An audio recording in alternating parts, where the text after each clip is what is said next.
And this short series is called How Thoughts Create Reality.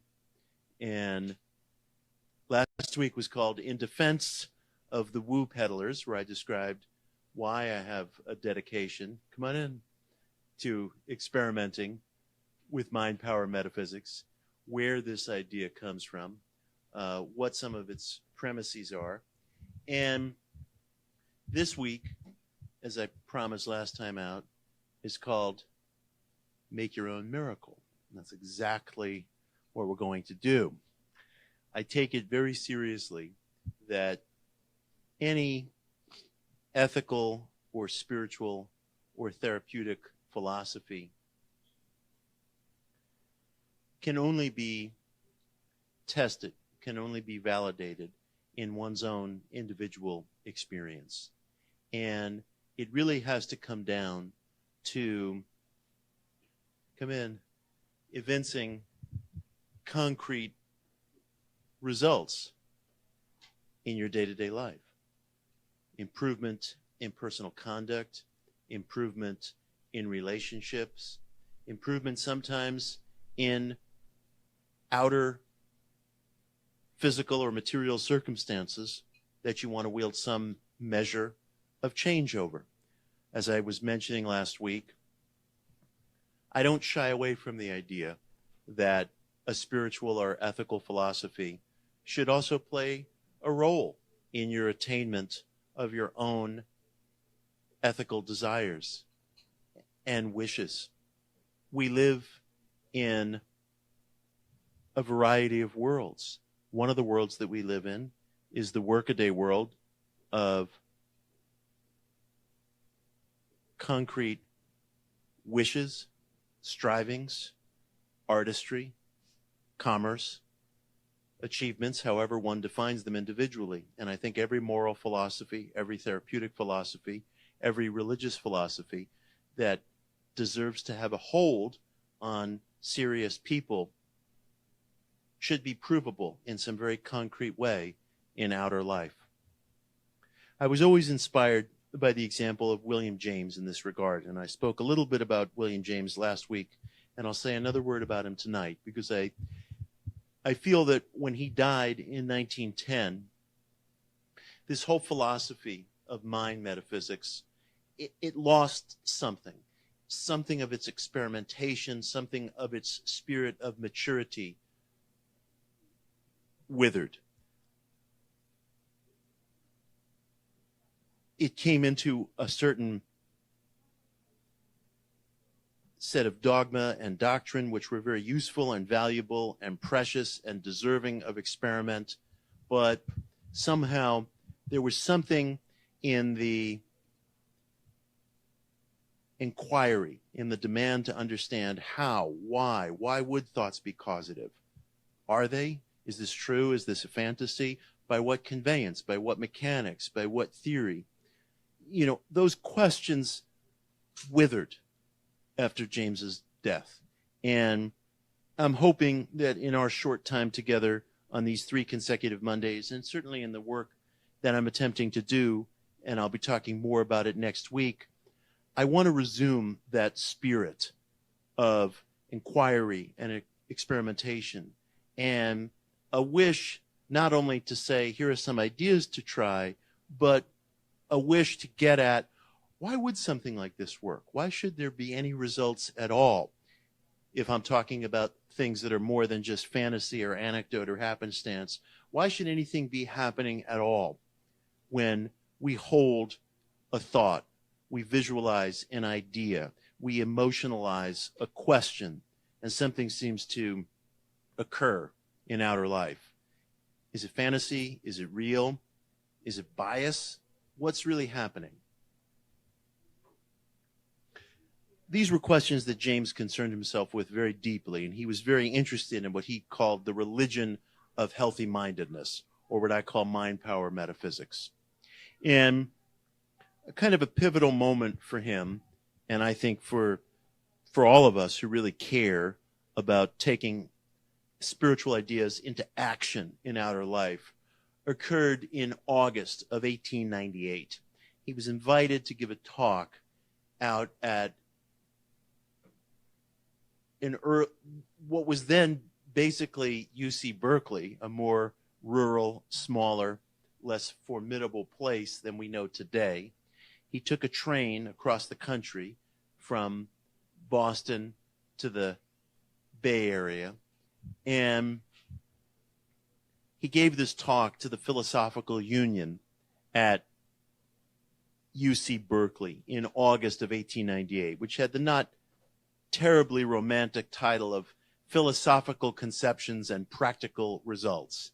But the important part was the practical results. And he issued a challenge to all the people who were gathered there that day. And he said, look, we have to leave behind scholasticism, pedantics, theoretical models. We need a philosophy that has an actual cash value in the life of the individual. And that was his very phrase. A philosophy that has an actual cash value in the life of the individual. A philosophy that can be measured by improvements in conduct and day-to-day lived experience. And he put a challenge to the audience, and it was this. He said, if I had some way of knowing that the world was going to end in 1 hour, and one group of people in this audience considered themselves believers in God, and another group of people considered themselves atheists, would it make any difference? Would it make any actual difference in how they confronted the prospect of everything that they know dissolving? Who cares about these labels? Who cares whether somebody describes him or herself as a believer in this or that? What is the actual cash value, the lived experience of holding to that thought, of holding to that outlook? Does it amount to anything? And I feel like that call, which was issued by him only about 12 years before his death, it's almost missing, to my mind at least, from everything that we do today. People get into these arguments on social media. They turn very emotional. They turn very ad hominem. But what does it really matter? How many people actually live under the philosophies and the policies that they claim, as badges that they claim to live under? But we have a unique experience tonight, because this section of the talk is when I give you, so I have promised, 3 concrete ideas to go out and test in your life. I'll give at least 3. I may give 4, I may give 5, I may mix a couple together, but my dedication to what we're doing on this, our second night, is to sit down and say, does this work? Does the rubber hit the road? And I really want to assure you that I see myself as a co-experimenter with every one of you, because God forbid if I should ever wake up one morning as somebody who's a writer and theorist in the field of metaphysics and not be terror-struck by the thought, maybe I'm just wrong about all this. Maybe I'm imagining all this. Maybe I've just misled everyone and I should just shut up for the rest of my life. We have to be willing to confront the possibility of failure. But we also have to be willing to confront the possibility of success. And I'm going to be perhaps less theoretical this session than I was last time and that I'll be next time. Next time, when we get together next Monday, I am going to really talk about a theory for why thoughts are causative. Just a working theory as to why a thought should evince some sort of physical concretizing or outpicturing in the world. And last week I touched upon that a little bit. But this week, I really want to talk about some things and possibilities for us to try. And I'm also aware that when you're experimenting with a religious or a spiritual idea, there's always the danger of a kind of wishful thinking or a confirmation bias. One can always say, well, gee, maybe this would have happened anyway. Maybe it's happenstance. But we as a polity of experimenters across ages have to amass a record of testimony. That's the only empiricism we have. You know, if I was to say to everybody in this room, tell me what the ego is. Yeah, you know, every one of us could arrive at some reasonable conception of what it is we call ego, but you can't touch it. It's not a physical thing. We've all just agreed that, oh yeah, that's kind of what we mean when we say ego. You know, within the alternative spiritual culture, if we manifest something and we like it, we say that's essence. And if we manifest something and we don't like it, we say that's personality, or things like that. Or we talk about inner and we talk about outer, or we talk about material or higher. These can't be attached to anything tactile. They're just words that we have applied to experience. But it's necessary because we need to be able to communicate with one another, even if we're just coming to a consensus around what a word like ego means.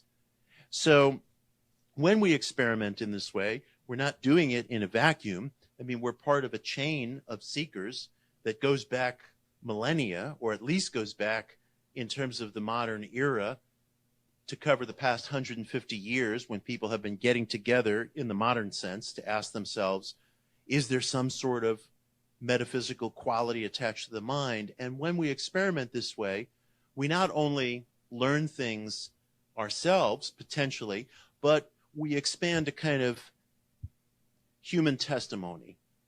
And it's very important that that not get lost today, because very frequently scientists today will dismiss the idea of anecdote. You know, you can't just go by personal anecdote. But I prefer the word testimony. Testimony is when you have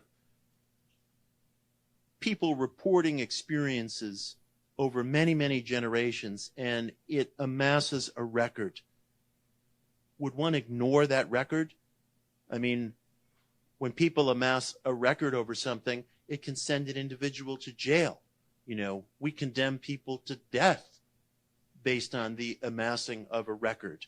So there are some sectors of our society in which testimony literally is the dividing line between life and death, or between somebody going free or being imprisoned.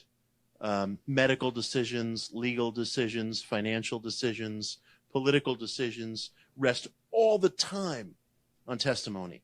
So I take testimony very seriously in matters of spiritual experimentation. So let's get down to it. You're very lucky to be here tonight, because last week, if you recall, I promised everybody a gift tonight. And I promised that it would be a real gift, not some bogus thing like, it's a postcard for 10% off, a weekend with Mitch Horowitz. Who wouldn't want that?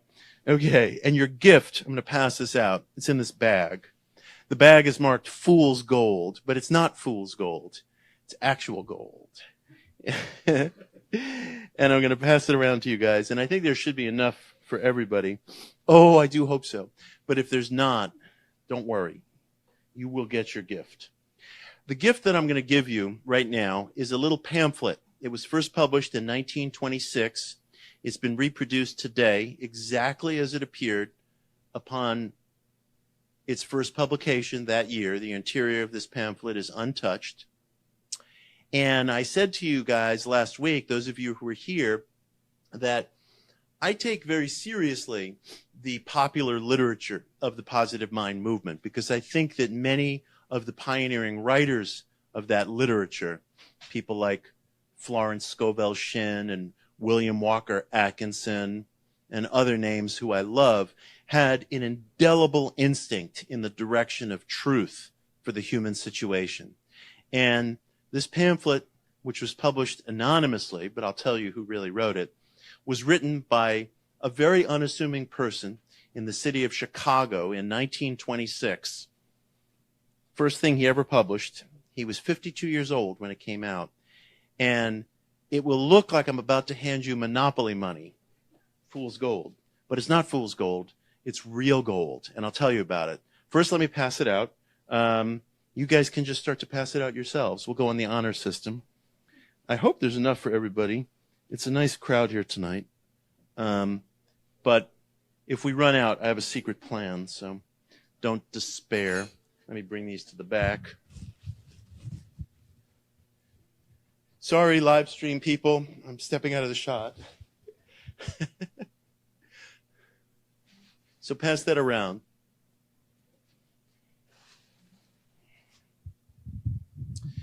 What each of you are going to get is a tiny little 28-page pamphlet called It Works. It Works. Actually, let me hold one up to the camera for the live stream folks. May I hold yours up? It Works.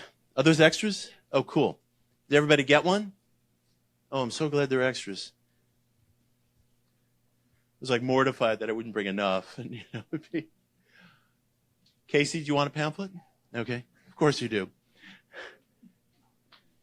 And where's Christine? Does she want a pamphlet? Yeah, give her one. Everyone gets a copy of It Works. Okay, so this is going to be the first of our exercises. And I really personally wanted everybody to have this. I don't publish this book. I have no sectarian affiliation with it. I don't profit from it. I did write an essay to a deluxe edition of this book, but this little pamphlet, It Works, in its interior is exactly the text that was put out in 1926 by this anonymous writer whose initials on the front cover are R.H.J. It Works by R.H.J. Who was the mysterious R.H.J.? Roy Herbert Jarrett, who was a typewriter salesman who lived and worked in the city of Chicago. And he worked for a company that was called American Telegraph, and they were kind of the Apple computer of their day. They invented a very innovative desktop printer that could be a manual hand-cranked printer that could fit on top of your average desk or in any office so that people could make their own flyers and mailers and things like that. And Jarrett was a dedicated student of mind metaphysics. And he spent his entire life testing and researching the question of whether your mind had some sort of causative effect over circumstances. And he was so dedicated to experimenting with this idea that he didn't put out this thin little pamphlet until he was 52 years old in 1926. And I'm touched by that because, so many people sort of like rush into print today with whatever it is they're trying to accomplish, or, you've got some, there's always these like 30 under 30 lists in all the various fashion magazines and other places talking about the great contributions. You go to a bar mitzvah and there's like some 13-year-old kid who's like, giving this Wagnerian speech. And it's like, all he does is play homework, do homework and play video games. And I'm like, why is this necessary? But it's also encouraging to me because I take very seriously the prospect that you can do things that are great at like an age of maturation. I mean, I didn't publish my first book until I was 43, 44 years old. And Roy didn't issue this pamphlet until he was age 52. So in this pamphlet, he felt that he was boiling down all the metaphysical strains and experiments that marked his day, the new metaphysics, New Thought, Christian Science, Science of Mind, all these different movements that fell under the rubric of what William James called the religion of healthy mindedness. And Roy believed, as he explains in this book, that if you fixate, write down, and dwell upon certain precious, cherished goals, they will occur. They will come to pass. And you will be astonished. And he challenged people, just try it. Just try it. If you don't like it, if you think it's foolish, if you think it's a waste of time, throw away my pamphlet. But would you be willing to invest 25 minutes in reading this and trying the exercise? Roy was inspired, and I read about this in my book, One Simple Idea, which is a history of the mind metaphysics movement. Roy was inspired by a French hypnotherapist named Emile Coué, who toured America shortly before Roy published his little pamphlet. You might not know the name Emile Coué, but you probably would know his key mantra, which is, day by day, in every way, I'm getting better and better.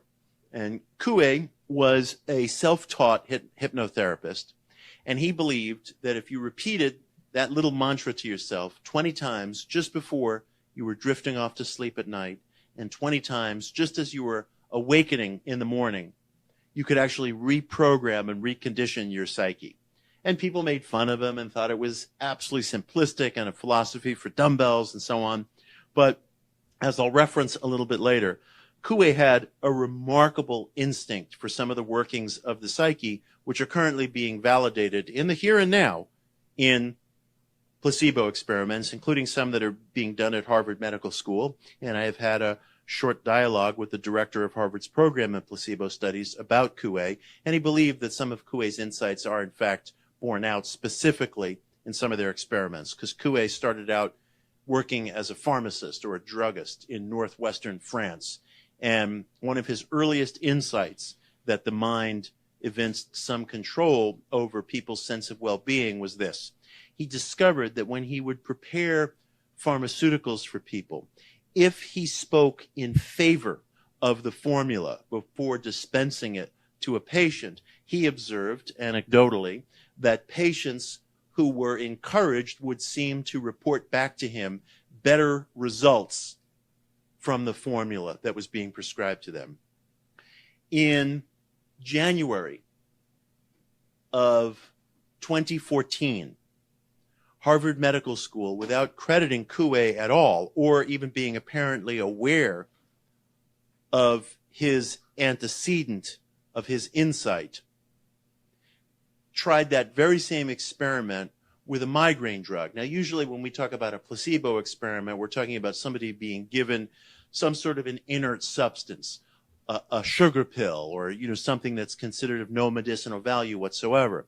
But for the first time, in terms of contemporary placebo studies, the Harvard team took an actual active medicinal substance, in this case, a migraine drug, and they gave it to one group of people, providing them with positive information about the drug, presumably instilling in them some positive expectancy of the drug's effect. And another group of people received the same active substance, but without the positive backstory about the drug, without being given any additional reason to understand anything about the drug's effectiveness.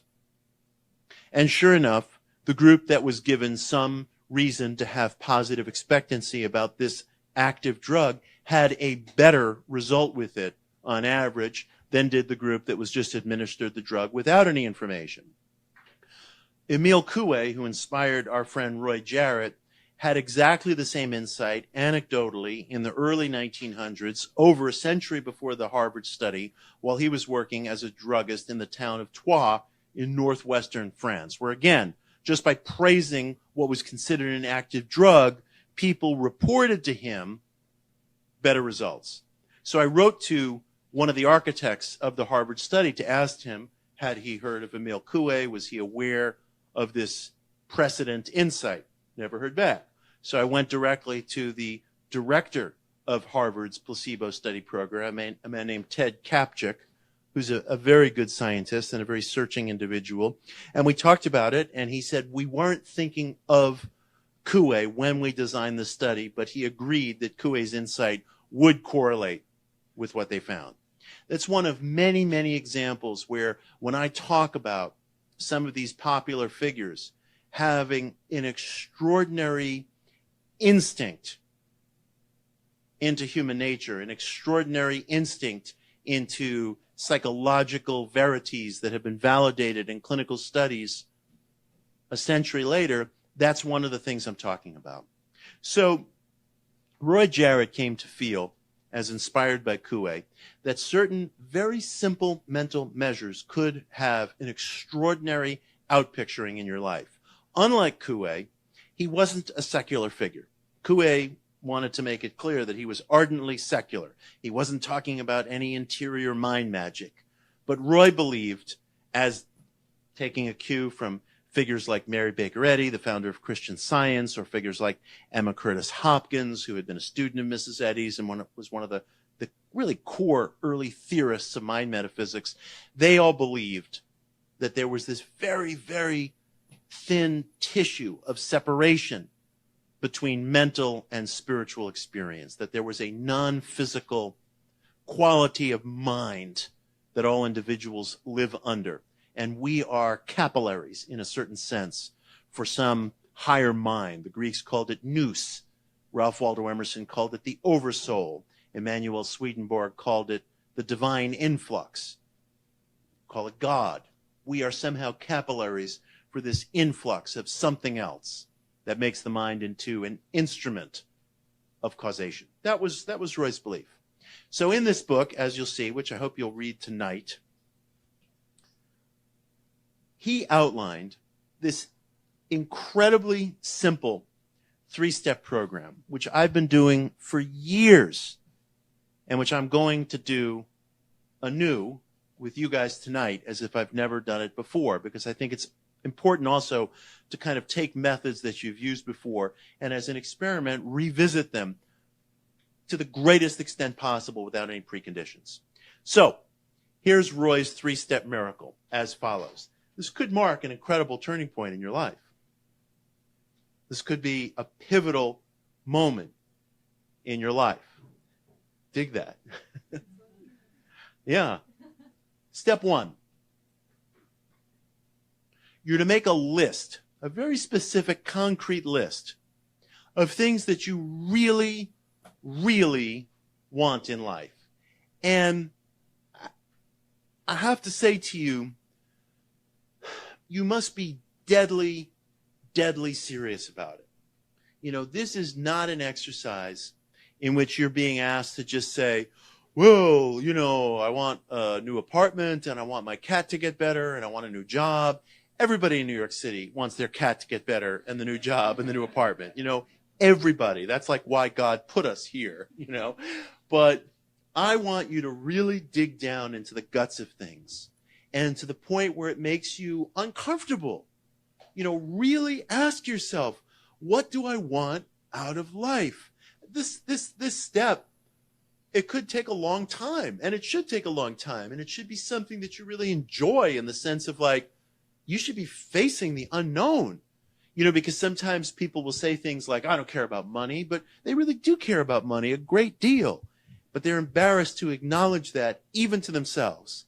And then there are some people who might be corporate go-getters or what have you, but what they really want is just to be left alone and to stay at home.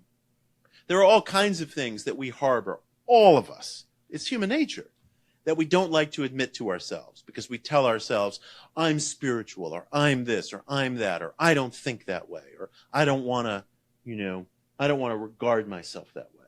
And it can be very uncomfortable. There can also be small things that you want. I mean, maybe you do want your cat to get better, or maybe you do want a new car or something. I can't stand when people dump on the movie The Secret, for example, you know, because there's this whole kind of vast backlash against The Secret. Everybody hates The Secret. And, you know, I rewatched The Secret, which is now 10 years old. It's like time to get something new to complain about, you know, but I rewatched it recently with one of my kids. And I have to say, you know, I thought the values of the movie were actually quite good. I didn't think that the movie was promulgating what it's been caricatured as, like, oh, just think something and it'll just magically appear. It doesn't exactly say that. You know, The Secret is a program of visualization. If you don't like it, don't do it. But that's what it is. It's a program of visualization. I have differences with Rhonda Byrne, who made The Secret. I've criticized Rhonda. There are things I flat out disagree with Rhonda about. But and I alluded to some of this last week, I don't believe, and I don't think it's necessary to believe in order to experiment along these lines, that we live under one mental super law. We can live under lots of laws and forces. There are lots of things crisscrossing and going on in our lives, I believe, of which the mind is one. And to me, that's fantastic enough. It's fantastic enough. It's not necessary to believe in one overarching law of attraction. So I have my differences, but I don't like this backlash against The Secret as if like everyone who's complaining about it has never had a material thought, in his or her life, has never wanted, for something career-wise or materially or what have you. I don't want people to be embarrassed about what their desires are, because those desires might be very concrete and very, very necessary. I could imagine any number of circumstances where somebody who wants career success or material success or some possession, and that possession might be very, very important to that person. That possession might be a piano that could open up a whole world to that person. And that possession might be the famous Mercedes-Benz or whatever. People always say, oh, the problem with New Thought and positive mind philosophy is, it reduces the spiritual search to the manifestation of a Mercedes-Benz. Now, I've been in this business a long time. Personally speaking, I have never once seen anybody or heard of anybody trying to manifest a Mercedes-Benz. I hear from people who have addictions and marital problems and trouble paying the rent, and artists who want to break out of their chrysalis and do their work. But if somebody did come to me and say they were interested in something like that, I would never question or want to embarrass that person, because we all have these intimate lives that go very, very deep. And if your intimate life takes you in the direction of wanting something material, there is no way you should ever be embarrassed about that. And the beautiful thing is, you don't have to tell anybody, which is what I'm going to get to. I mean, this is exquisitely private.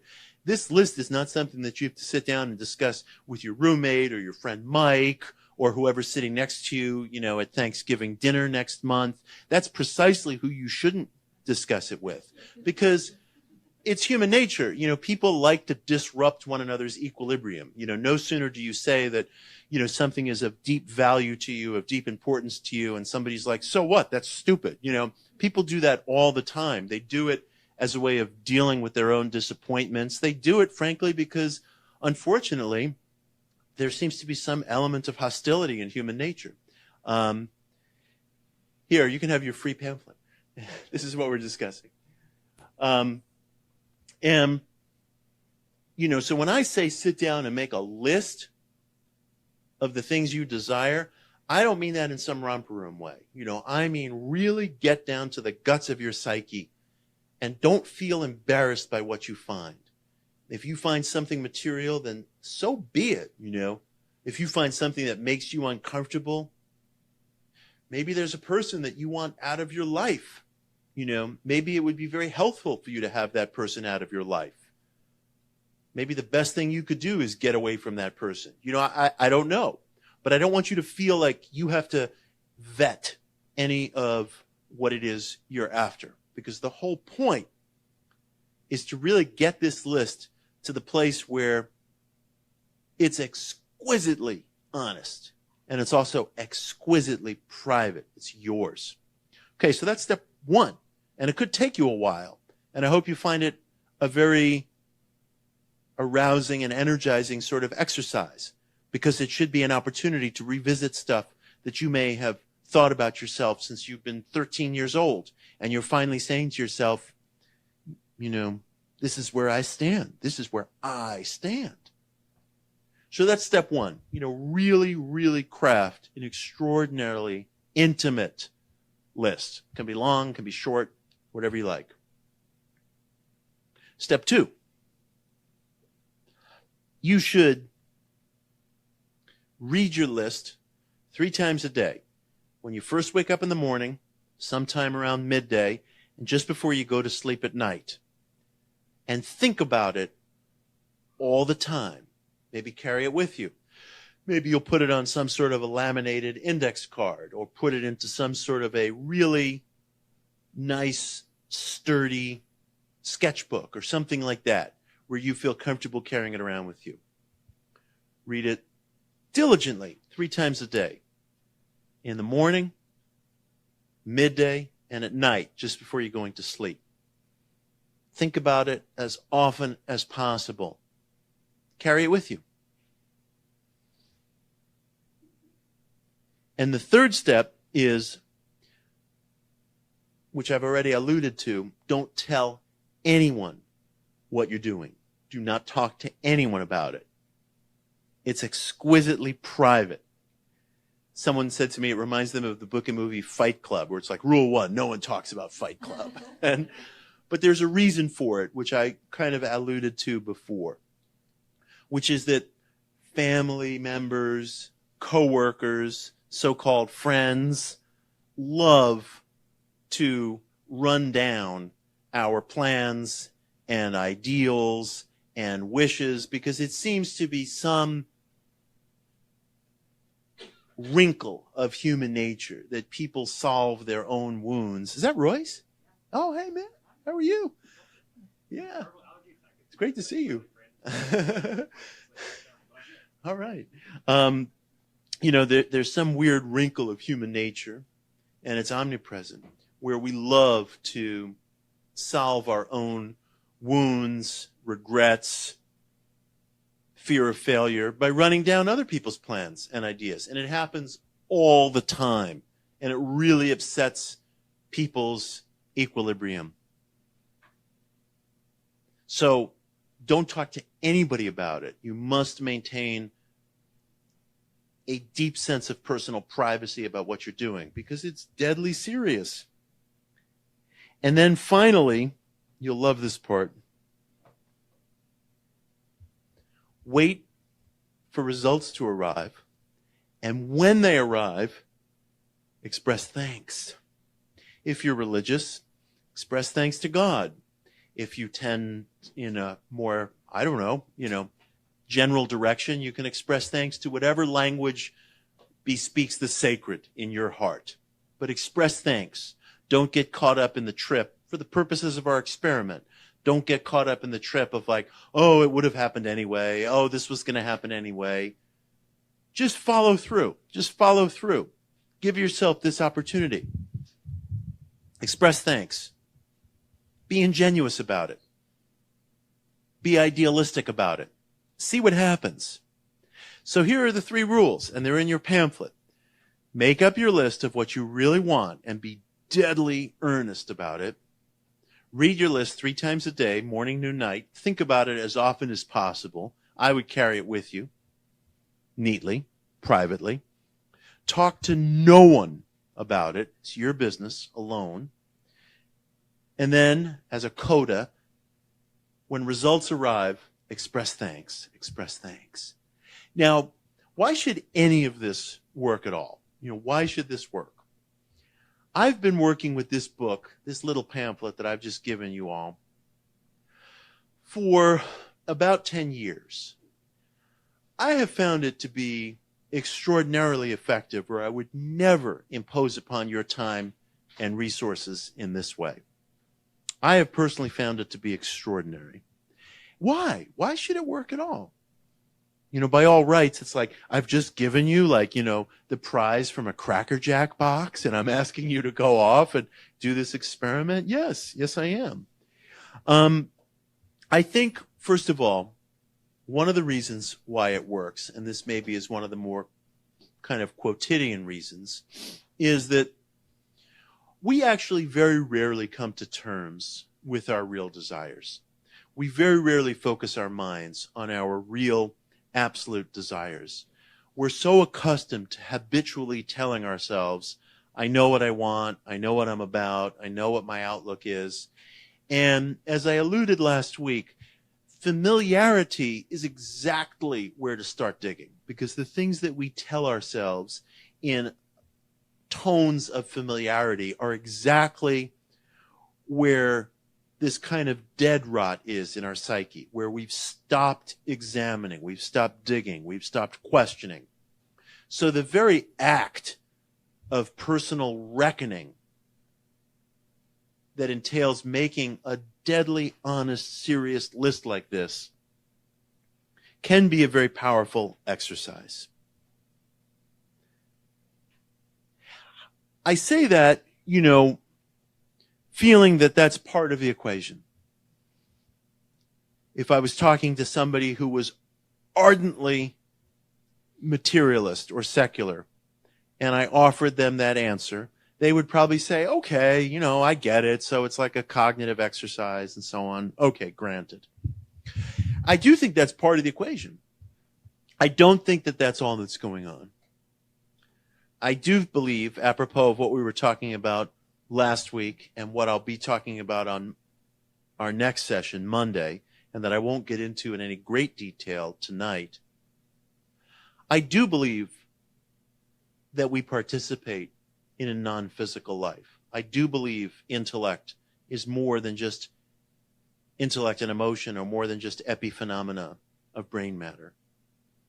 I do believe that we live under many laws and forces, of which the causative qualities of the mind are one extraordinary motif that runs through our lives, like a repeat motif that gets heard in a symphony or an opera, that you can just hear getting returned to again and again and again. And I think in more than just a psychomotor way, our thoughts do evince some quality of actual concretized experience in our lives. I'll say more about that next week, because I think it's important to do more than just assert belief, but to offer some sort of a metaphysical model for why that would be so. And I promise you, we'll get to that. I also explore that theme in my book, The Miracle Club, which is coming out next fall. But we'll be talking about it next week. So that's one of our 3 exercises. Now, here's the second of our 3 exercises, which is going to sound to you like a contradiction in some regards of what I've just asked you to do. But it's not a contradiction. It's a paradox. And this is what I mean. You know, someone told me many years ago that if you're going to embark on some sort of a spiritual or metaphysical search, you have to get comfortable with paradoxes. You have to get comfortable with 2 things being existent that seem in opposition to one another, but that are both true and that are both real and that both have to be honored. And I've always found that to be an extraordinarily good guide. You know, I've been in spiritual groups or as part of projects in self-study or metaphysical search sometimes with people who are so eager to sort of boil everything down to a very, very, very exact protocol. I was in a group once with a professor of pharmacology. Brilliant woman, but she was constantly frustrated because she wanted to take spiritual ideas and boil them down into these ABC principles that were as clear to her as the table of chemical elements. And the difficulty in the spiritual search is that sometimes you simply have to put up with paradoxical realities, possibilities, and exercises. So the next thing I'm going to say to you may sound somewhat in contradiction to what I've just been asking you to do in terms of developing a list and going the limit. But here it is.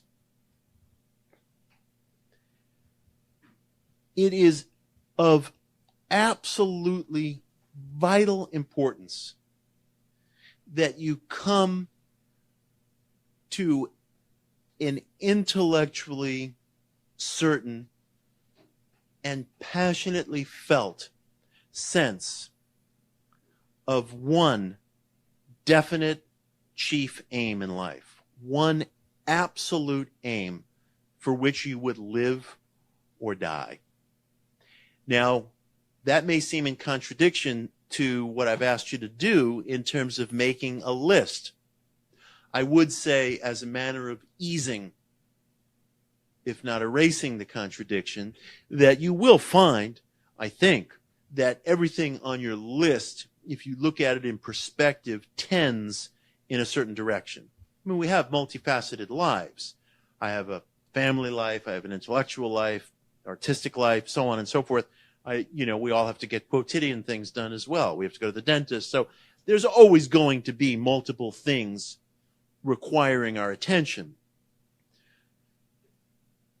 But it is so vitally important, and I think you'll find that your list can probably be a help to you in this regard rather than a hindering contradiction, that you arrive at one absolute definite chief aim in life. And the reason for this is that our resources, intellectually, emotionally, psychologically, and I would say spiritually, tend to respond to concentration. When we concentrate our energies upon a certain aim or goal, it has a laser-like quality. Every force in nature that is seismically felt is usually some kind of a concentrated force. And I don't think that the qualities of the mind are any different. I think, and I would almost, I say to you, I would live or die based on this statement. I think that if you can come to a conception of a definite chief aim that you hold with absoluteness, something that you want, like you want the next breath that you're about to draw, that realization contains within it enormous power and can make a huge difference in the quality of your existence. Most people do not have a definite chief aim. If you ask them, and I would never ask this question casually, I mean, these are not discussions just having a bar with somebody, but if you ask somebody with respect and intimately, you know, what is his or her aim in life, you might hear something very general. You might hear a variety of conflicting aims. You might hear someone reciting something almost by rote that they think they're supposed to want. I didn't have an aim for a very, very long time. For a long time, you know, I felt I was really drifting around trying to figure out some way to be expressive of all these things that I care about. And I bopped around in journalism. I bopped around in publishing. I remember, you know, I was saying to my wife one night, we were passing by some bookstore window somewhere. I said to her, you know, I feel like I absolutely stand for nothing. And she said, you know, as any good spouse would, that's not true, blah, blah, blah. But I knew it was true. I knew it really was true. And I was entering my late 30s. Today I'm 51. And I was working for a large corporate publishing company. And I was doing okay. But I really felt like I stood for nothing. And I had left behind writing. I was not writing. At the time, I was 36, 37 years old. I hadn't really written for more than 10 years. And I was comfortable in the lowest sense of that term. I was comfortable with that bargain that I struck. I felt like, well, look, you know, book publishing is a reasonable career. I don't come from wealthy parents. I got to make a living. I need benefits. I need all the things that all of us in life need. And I had struck a bargain with myself that I felt was okay, was livable, was reasonable. But almost like this bit of like uranium radiating in the background of my psyche was this sense that I wasn't really entering into the fullness of life. And I didn't have a way out of it because I didn't want to be some guy writing book reviews for the Village Voice. I didn't want to write about politics because I felt like there's so many people already doing that. You know, it felt as if I was just going to be one more player sitting on the bench at a ball game, you know, waiting to be put in. And none of it felt right. None of it felt right. Well, I found an aim, and it changed everything, literally.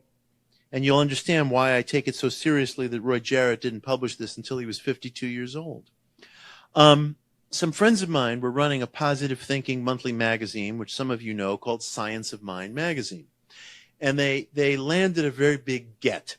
They got an interview, a commitment to an interview, from the Major League Baseball pitcher Barry Zito. And at the time, Barry was pitching for the Oakland A's. He was a Cy Young Award-winning pitcher. He later went on to pitch for the San Francisco Giants. He kind of became the legend of the 2012 World Series. And the very methods that we're talking about, mind metaphysics, were an indelible part of Barry's training. His parents grew up in it. They instilled it in him.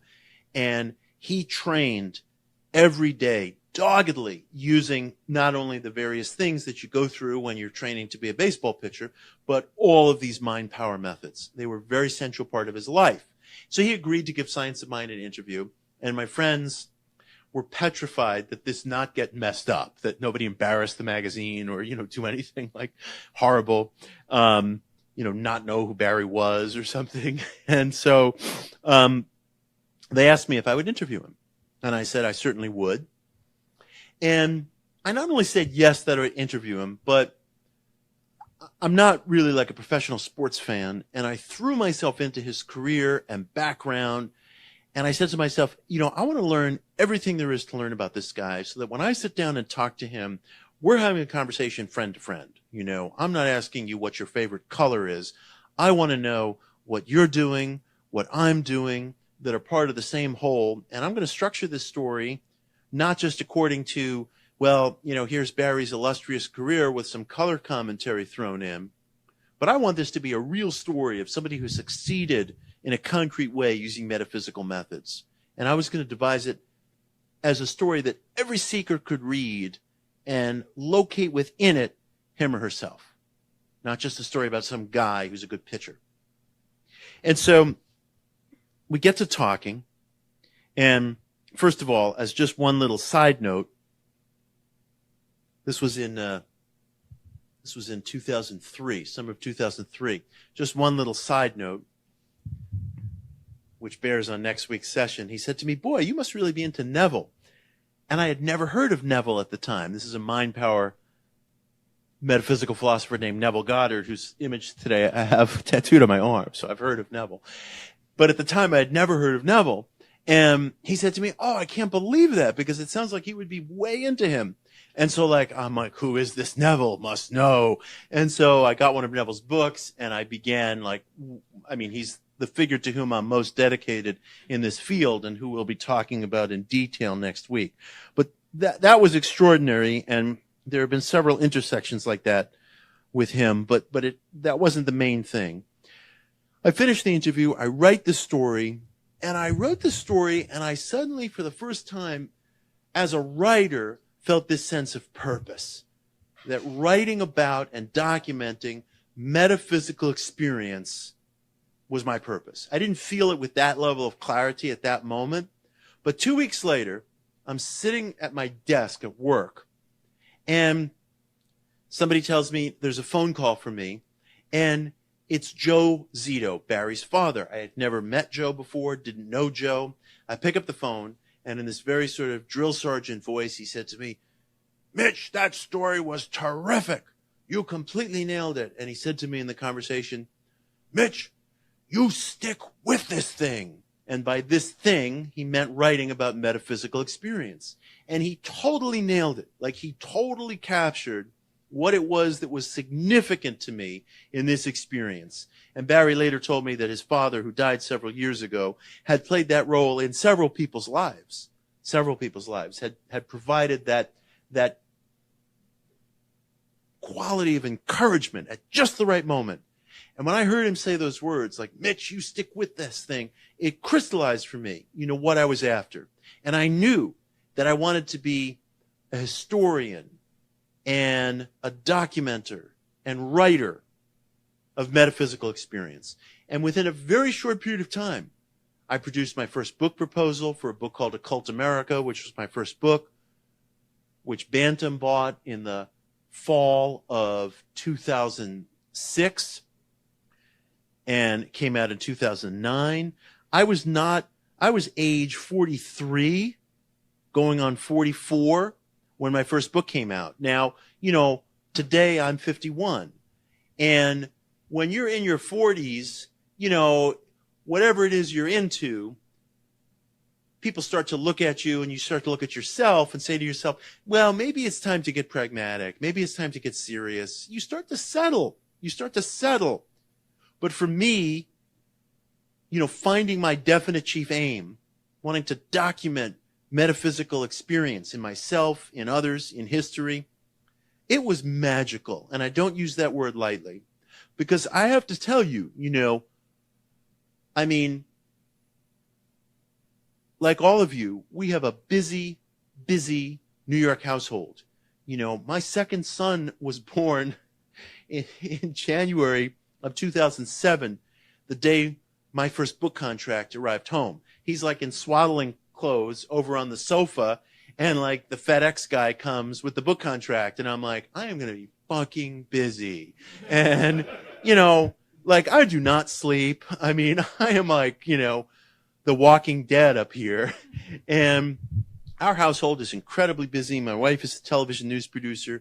We have 2 boys. It does help, that I was working in publishing, at least working on some material that was adjunct to the topics I was writing about. But I was working like a serious job, as was my wife. We have 2 kids at home. People would say to me, where do you find time to write? And I said to people, I want to write more than I want to sleep. And it's the God's honest truth. And I could think of nights, and I could actually point to passages in Occult America, including one specifically about Madame Blavatsky and fascism, which is a very tough topic and can't be handled in a shallow way. I remember one night we were on vacation on Cape Cod.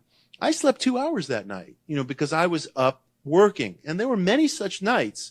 And look, there is a certain point at which if you sleep 2 hours a night, you're eventually going to have some sort of a breakdown. So I'm not suggesting that you can do that indefinitely, but you can do it. You can do it. I'm living proof. I don't know whether that's encouraging, but it can be done. And what I'm trying to say to you is that I went from feeling a real sense of mediocrity in my life. I was just some editor at some corporate New York publishing house, and people would ask me, what are you working on? And it's like, listen, I could mumble my way through my resume if you want, but none of it really pulled passion out of me. And when I discovered my definite chief aim, it was extraordinary. The energies that it can unleash are remarkable. And you mustn't let anybody dictate the parameters to you. And I've been guilty of that in the past. I have to say, when I was a teenager, I wanted to be an actor, and I was taking acting lessons at the Long Island High School of the Performing Arts, which I guess is the Long Island version of New York's High School of the Performing Arts. My parents were getting divorced. I quit acting because I felt like that's not really a stable career in my 15-year-old mind, and I needed to go towards something more stable, like occult publishing, which was my idea.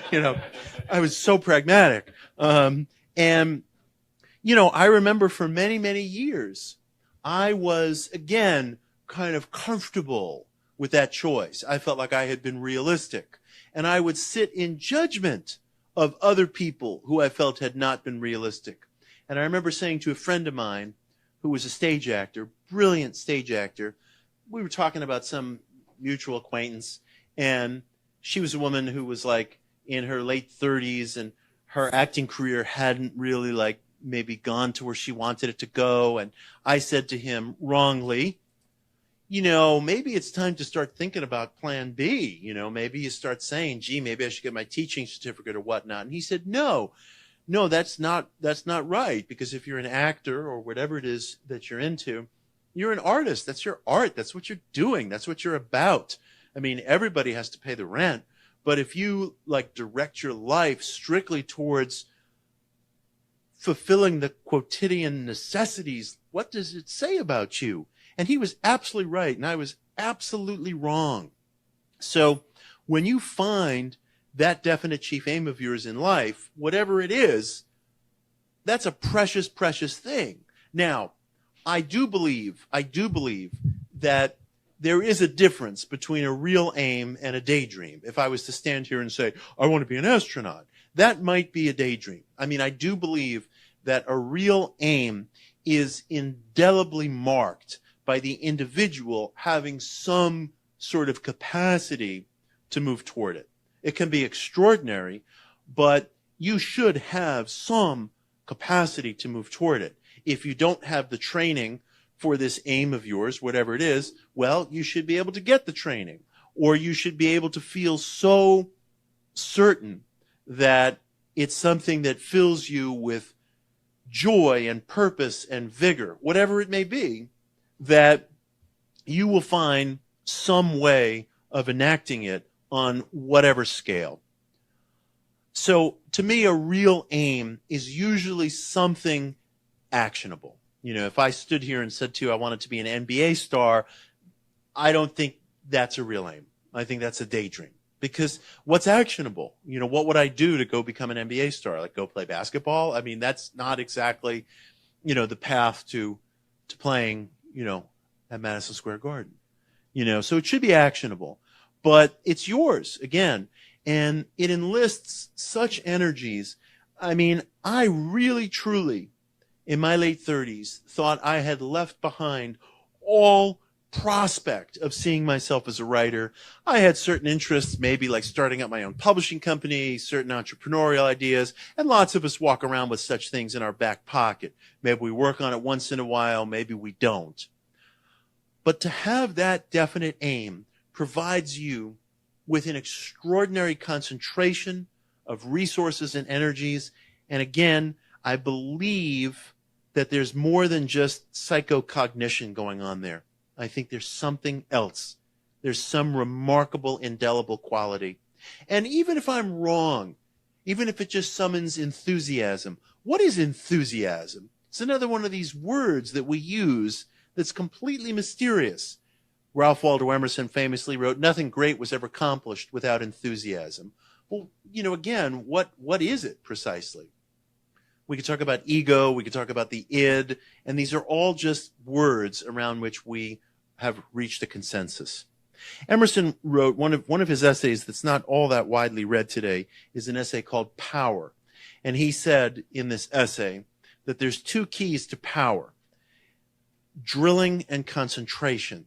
And what he meant by drilling is what we might call rehearsal or practice. You do something over and over and over again to the point where, you know, you just command this activity or action or art or whatever it is in such a way that it's almost like an organic part of who you are. So that's what Emerson meant by drilling. The other thing is concentration is really what we've been talking about. Focusing your energies on a certain point. Drilling and concentration. That was his formula for power. I think that's what you find when you find a definite chief aim. It should be very specific. It should be something that you feel passionately about. And I'll say this in closing. It should be something to which you attach an obsessive importance. And I know we use the word obsessive today as a pathology. If someone's said to be obsessed about something, they're supposed to be diagnosed and cured. Well, you know, the truth is, if you look at the lives of people you admire, almost always you'll find that that individual had one truly obsessive ideal or principle. You know, for Nelson Mandela, that was bringing democracy to South Africa. For Helen Keller, that was not being bound by various disabilities. Whoever it is, you know, it can be things of a lesser scale than that. But if you look at the lives of anyone, a diplomat, a business person, an artist, a statesman, a soldier, a teacher, who stands out in your mind as somebody really worth emulating, you will almost always find that that individual was obsessive about something. So I would say be healthfully obsessive about something. And if other people say to you, you know, you're obsessed, it's like, who cares? You know, I mean, who cares? Gandhi was obsessed with Indian independence. You know, should he have just chill out? You know, I mean, that's what life requires of us. That's concentration. Okay. So that's our second goal. And, I hope that in pursuing this, again, you'll find it invigorating. You'll find it arousing. I mean, it's private. It's intimate. It's your chance to say, what do I really live or die for? It may come to you quickly. It may take a long, long time. I mean, when I had my experience of writing that article about Barry, I mean, it took probably a few months until I reached the point where I could summarize exactly what I wanted to say, you know, in a sentence of, you know, 5 or 6 words. You know, I mean, it didn't dawn on me like a ray of light. Probably the realization did, but I didn't have that razor sharp verbal articulation of it until probably a few months later. But everything tended in that direction, and it was incredibly liberating. Okay, so now we reach our third exercise. I'm supposed to end in like a minute so we have a chance for exchange, but I'll take 5 minutes and I'll stick around afterwards because I want us to have a chance for exchange. Okay, the third exercise that I want to offer tonight, and I really didn't come to this one until today in terms of wanting to get into this, is the use of affirmations, the use of affirmations. Now, affirmations are probably the most widespread and poorly regarded exercise throughout our entire spiritual therapeutic culture. Affirmations are Stuart Smalley from Saturday Night Live staring in his mirror saying, I'm good enough, I'm smart enough, and doggone it, people like me, you know. And so, you know, affirmations come in for a very bad rap. And cognitive scientists who have nothing better to do will do studies of undergraduates finding that if they use unrealistic affirmations, it undermines their confidence and they do worse on exams and blah, blah, blah. I've read some of those studies. They're actually very, very poorly designed. What they find is not that exuberance or overstated self-belief is a detriment. Fringe thinking is a detriment. Being excessively pessimistic or excessively optimistic to the point of being unrealistic is what's detrimental. But the headlines are always like, positive thinking makes you more depressed, or it makes you dumber, or, you know, it makes you less likely to succeed. It's nonsense. If you actually read the studies, what you find is what they're critiquing is fringe thinking. The studies are also, these studies, I'm speaking generally, you'll have to forgive me, are also tend to be rather short-term, and they're very sketchy in terms of providing their methodology. I never know who is the graduate student or the professor or the clinician who's guiding people through positive visualizations, and are they any good? You know, I mean, obviously they've set out to do this study because they're already self-defined as a critic. I doubt that they're, you know, Anthony Robbins up there, you know, getting people all motivated. So, you know, I'm speaking generally. And if you want to read more about this, I wrote an article called In Defense of the Woo Peddlers, where I talk about the problem with some of the current crop of cognitive studies that critique New Age therapeutic methods. We need to critique the critics and see what their standards are. So affirmations come in for a sort of bad rap. You know, the idea of an affirmation would be saying, you know, I have courage, or I am at peace. Or there was one from the Honeymooners, Serenity Now, which they were sort of making fun of. Affirmations have been with us for a long time. And they're just basically a statement of ideals. You're trying to get from point A to point B. You're using an affirmation to try to entrain your psyche in the direction that you want. This was Emil Coué's program, and using his day by day in every way, I'm getting better and better. But I want to say something about the use of affirmations, and I want to encourage their use, along 2 lines that I think could be very helpful to everybody. And I'm experimenting with this myself. I mean, this is sort of what I'm describing to you is something that I'm relatively new at working with myself. Because as I said, you know, I see myself in this as an experimenter with everybody in this room. The time of day that you use affirmations can be critically important.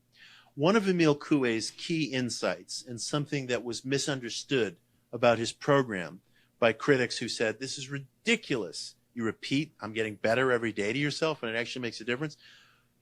Coué was very definite about how you should use these affirmations and when you should use these affirmations.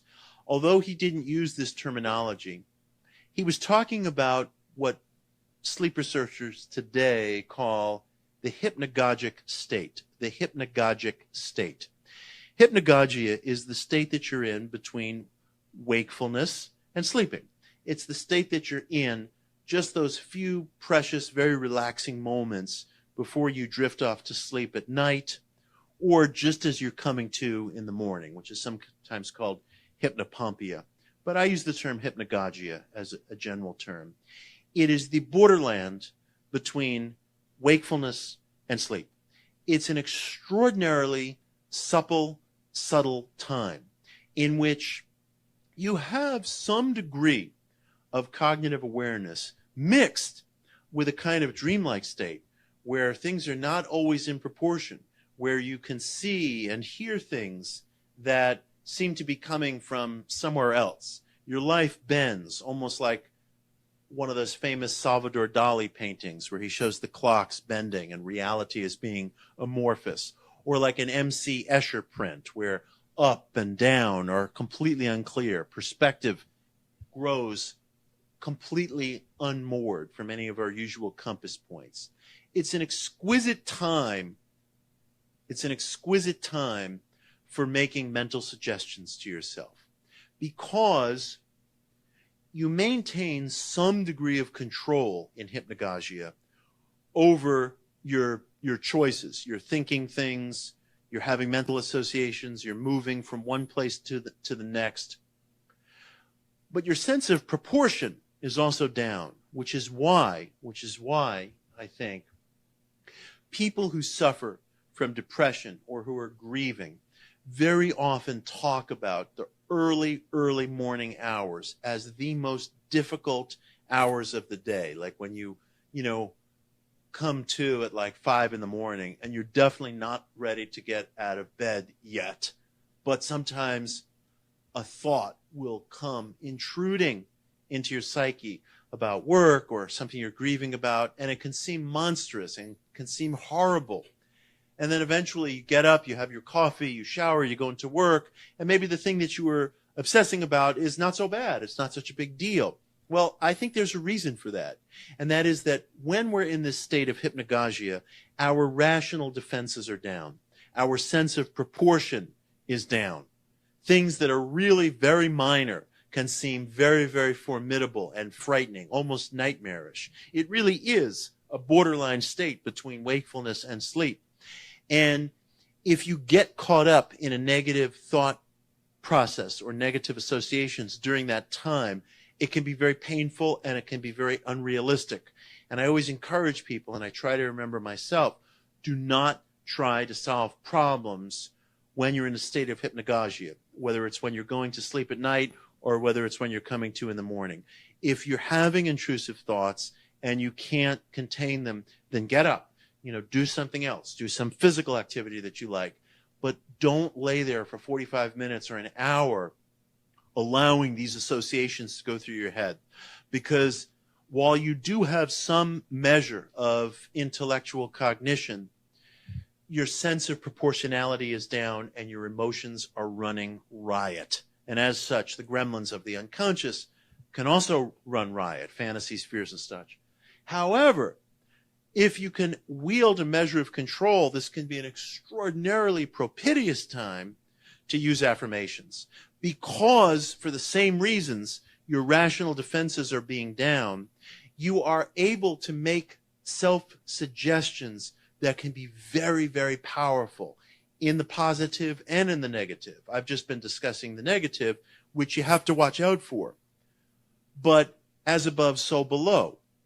You can also interject, because you do have some measure of control, you can interject suggestions that are in the positive.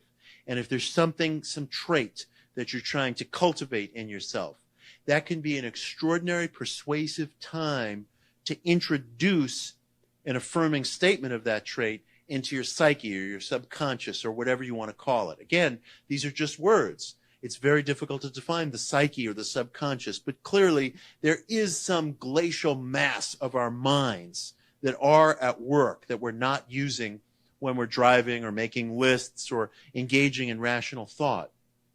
That part of our brain that engages in the rational seems to be at its lowest ebb in hypnagogia, whereas the part that's emotional and the part that is eager and ready and willing to believe is still active, and suggestions can be made to it.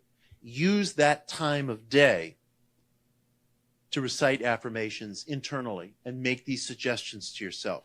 Whatever affirmation you use is a matter of your own intimate needs. It's easy enough to come up with, and there's no wrong or right way to do it. It's just a statement that you're suggesting to yourself. Coué's formula was, he told people, it was very interesting. He said he told his patients and his listeners, get a string, knot the string 20 times, and recite your affirmations just as you're going to sleep at night, just as you're coming to in the morning, counting off on the string, almost as if it's a rosary bead. Because he wanted you to be able to keep track, but he didn't want you to do anything that was going to contribute to your arousal from sleep. So that was one way of doing it. Coué felt 20 times was sufficient. I don't think 20 is a magic number. Do it whatever number of times you want. Do it 100 times. Do it 5 times. The importance is to feel some sense of conviction behind it. So that, I think, is a very potent, very useful, very helpful way of using affirmations. I want to add just one final closing note, and I'll try to say this very quickly. Another way of using affirmations that can be very potent and that I've been experimenting with recently myself, and I invite you to join in this experiment, is found in a little occult book that I mentioned last week called The Kybalion, which was published in 1908.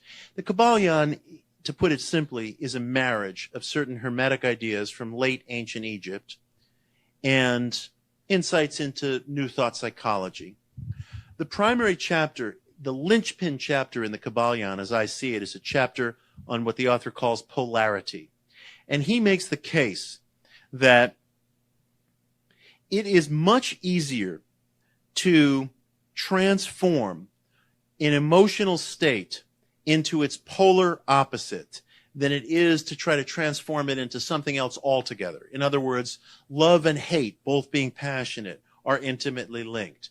Fear and courage, both weighing on our capacity for action versus running and hiding, are intimately linked. Joy and despair, both summoning our most impassioned emotions, are intimately linked. The author of that book felt that you could find an especially fruitful set of possibilities in making suggestions to yourself by focusing on transforming the negative in yourself to whatever its logical polar opposite would be. The most obvious example, fear, courage, or hate, love, anger, joy, boredom, arousal. And he felt that our emotions very often operate on a continuum, like a slide rule. And if you could locate the polar opposite of whatever the negative trait is that you'd like to see transformed, that can be almost a kind of remarkable manner of expediting change in yourself. So it's something to keep in mind when you're crafting your affirmations, whatever they may be, whatever trait you want to cultivate in yourself. You're obviously suffering from some iteration of the polar opposite of that trait. So identify the polar opposite, be frank with yourself about what it is, and imagine in your mind as if your emotional states, don't get confused, keep it very simple. Imagine in your mind, picture as vividly as you can, as if your emotional states are opposite ends of a pole or a slide rule or a string. What would it be like to affirm the opposite desirable state that you want? And his contention was that polarities are united. Polarities coexist. As above, so below, goes the famous Hermetic axiom. Take advantage of that. Use that to your advantage. It's a slide rule. It's a pole. It's a stick with two ends. You want to gravitate away from one end towards the other. Keep it very simple. Be very clear. And use affirmations when you're in this hypnagogic state. Do it tonight. just as you're drifting off to sleep tonight. Doesn't matter if you say it 7 times, 20 times, 100 times. What matters is that you be in a state of relaxation. Do it as you're coming to in the morning. You'll remember to, very likely, because it is of deep personal importance to you. So select something that really matters to you. So those are our 3 methods. Let's experiment with them. We'll come back together next Monday. And among other things on the agenda, we'll see what we found. My deepest, deepest wish for you is that you take this book home, this little book, this one for you, treat it like the true treasure that it is. Finding this book and hearing some of these exercises may mark a wonderful, wonderful turning point in your life. You may discover things right away, or you may discover a road that leads you to extraordinary things. And that is my deepest wish for every one of you. And thank you very much. Thank you. Now, thank you. The hour is late, but we do have a few minutes for exchange. So that the folks listening on live stream can hear us, if you ask a question, I'll repeat back the question just so I'm saying it into the microphone. So anybody have anything on their mind that they want to ask about? Royce. So you talked about when you're in the hypnagogic state. Yeah. If you're starting like if the gremlins come in, it's better to get up and do something. Is it valuable at all to try to switch to the opposite, or is it better just to get up? I think that if you can switch it to the you were asking. Sorry, I have to remember to repeat for the live stream folks. If the gremlins come in during this hypnagogic state, is it better to try to reverse the polarity or just get up and hush the gremlins and get them out of the room? I think it really depends. If you can use that time of polarity to try to reverse things and try to pivot, if you can pivot on that polarity, I think that would be wonderful. But if you find that that's not possible, I think it is important, just generally speaking, not to try to problem solve in that state. Because our rational faculties are at their absolute ebb. And the answer will come to you at 1 o'clock in the afternoon, and it'll be clear and it'll be straightforward. But at 1 o'clock in the morning, when you're drifting off to sleep, it'll seem frightening and it'll seem like this epic titanic problem when it's really not. But if you could pivot on that, that could be a practice of extraordinary power. That's what I'm attempting. Yeah. Cool. Anybody else? Anything? Hey. I just had a thought when you were talking about the polarity that almost every great leader that we remember in history was an expert at doing that for everyone else. Mm-hmm. Switching fear to courage or hate to love. And the best speeches, the best moments of leadership was when they did that for a country. Yeah. After a crisis. I never thought about that. Yeah, that's interesting. I mean, the whole idea of there being this intimate linkage between qualities, it's worthy of great experiment.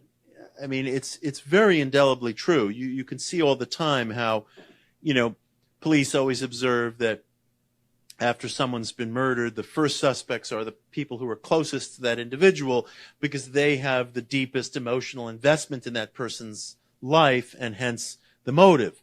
In this case, in the case of a murder, obviously it erupts into something violent, but 10 years earlier, they may have been persuaded that they wanted to spend their whole life with that person. So there's an emotional relationship there, even though we define it as opposites.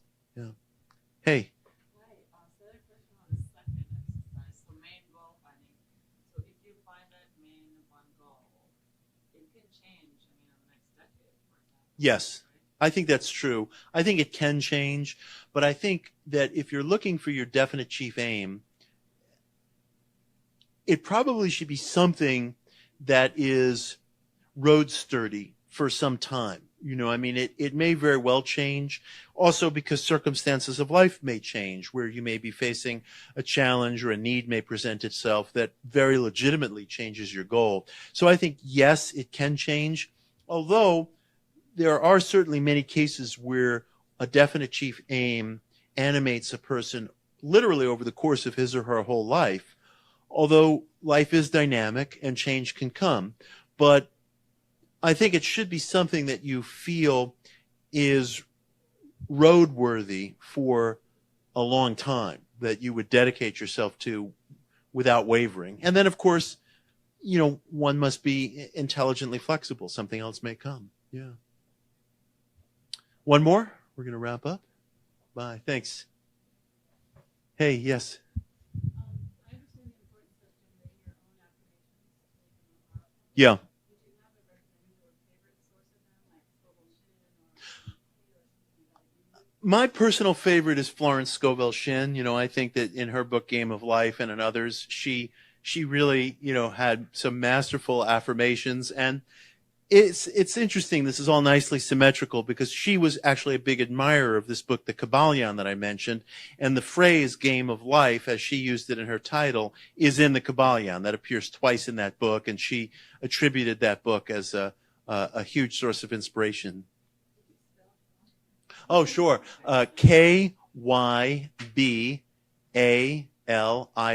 the Kybalion. It has no clearly agreed upon meaning. It might be a Hellenic play on the word Kabbalah. It was published in 1908. You can find it online or you can purchase an edition, but it's really a beautiful, extraordinary book. And Shinn identifies it as the book that inspired her. So good night, you guys. Thank you. See some of you next week. Thanks a lot. Good night in live stream land.